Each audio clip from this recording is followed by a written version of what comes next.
ప్రభుత్వం ఏదైనా ఆలోచించిందా?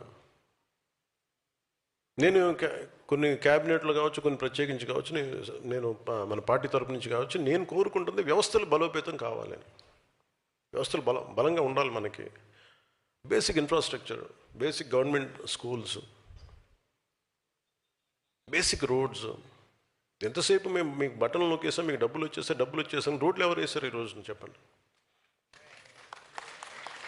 అంటే మీరు 70 సంవత్సరాలు టైంలో కూడా పడని రోడ్లు ఎందుకు పడ్డాయి? Because infrastructure is very important. ఒక రోడ్డు లేకపోతే ఊరి నుంచి ఎలా బయటకు వస్తాం? ఆ తర్వాత ముందు అసలు రోడ్లు ఇన్ఫ్రాస్ట్రక్చర్కి మనకి డబ్బులు పెట్టుబడి పెట్టడం మానేసాం. ఒక పైప్ లైన్ వేసి ఒక నీళ్ళు ఇవ్వాలి అంటే దానికి ఒక పెద్ద స్కీమ్స్. మన మధ్యన పాటిల్ గారు కూడా, మన సిఆర్ పాటిల్ గారు కూడా జలశక్తి మినిస్టర్, ఆయన గురించి ఆయనతో మాట్లాడుతూ ఉంటే అసలు బేసిక్గా నీళ్ళు ఇవ్వాల్సిన బాధ్యత మీదే కదా, రాష్ట్ర ప్రభుత్వాలది కదా, మాకు సంబంధం ఏంటన్న.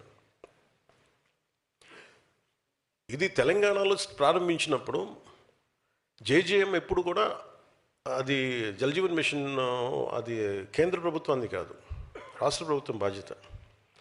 కాకపోతే ప్రభుత్వాలు బాధ్యత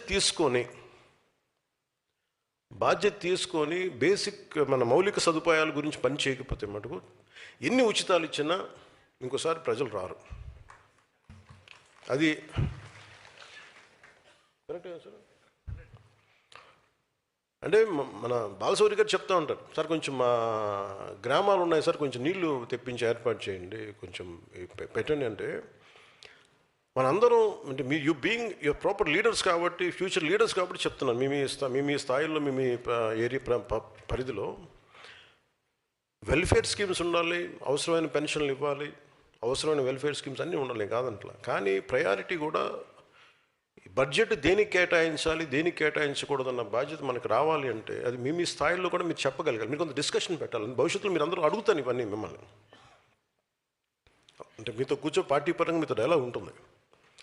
అందుకని వెల్ఫేర్ స్కీమ్స్ గురించి మీరు కొంత అవగాహన ఉండాలి. అలాగే ఈ హాల్లో ఉన్న నేను 25 ఆగస్టులో విశాఖలో నిర్వహించిన సేనతో సేనాని కార్యక్రమంలో మెంబర్షిప్ టు లీడర్షిప్ అని చెప్పాను. దానికి అనుగుణంగానే ఈరోజు పార్టీ నిర్మాణ కార్యక్రమాన్ని మొదలుపెట్టాం. ఇది ఎలాగా ప్రతి సభ్యుడు, జనసేనలో ఉండే ప్రతి సభ్యుడు ఒక ఉద్యమైన పదం కూడా చెప్పాను చాలాసార్లు. ఉద్యమం అంటే ఒకడు ఉద్యమించేవాడు, ఒక భావానికి, ఒక భావజాలానికి దాన్ని నడుము బిగించి ముందుకెళ్ళేవాడు వ్యక్తి, రెస్పెక్ట్ జెండర్ న్యూట్రల్. అది అలాగే పార్టీని ప్రజల్లోకి తీసుకెళ్ళి కొత్త సభ్యుల్ని ప్రభావితం చేయగలిగి పార్టీలో తీసుకొచ్చే మొదటి స్థాయి నాయకుడే సాధక్.